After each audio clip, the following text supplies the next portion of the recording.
Cape Canaveral, Florida, SpaceX's Crew Dragon capsule returned to port Sunday night, Jan. 19 hours after it flawlessly executed a test of its built-in launch escape system. The capsule was loaded onto a recovery ship after splashing down in the Atlantic Ocean, and arrived in port later that evening.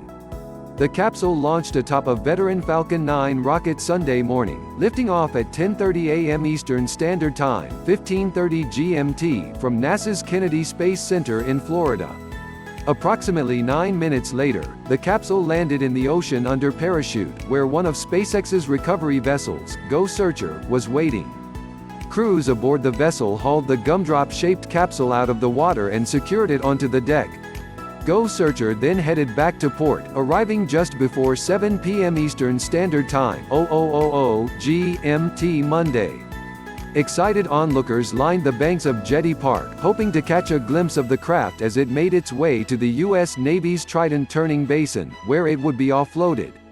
Jim Bridenstine, NASA's administrator, tweeted that the capsule had safely made it back to port following some recovery op testing post-splashdown. "She's back," he said on Twitter.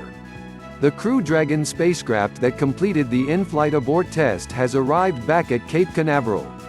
Soon after, a second recovery ship sailed into port with the Dragon's trunk on board.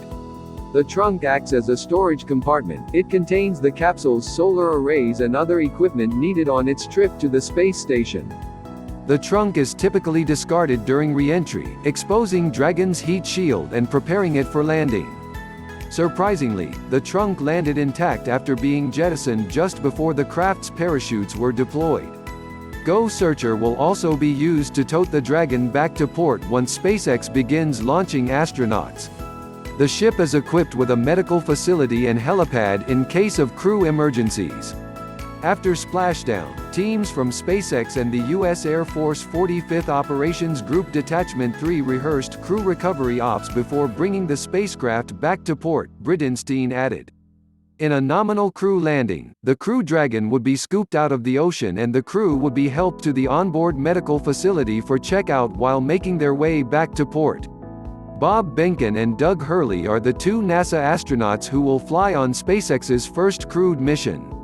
Following the success of Sunday's in-flight abort test, their flight could occur in the next few months. Both SpaceX and NASA are evaluating data now to determine when that launch might be. Please subscribe our YouTube channel Listen News Here. If you like the video, please like, comment and share the video.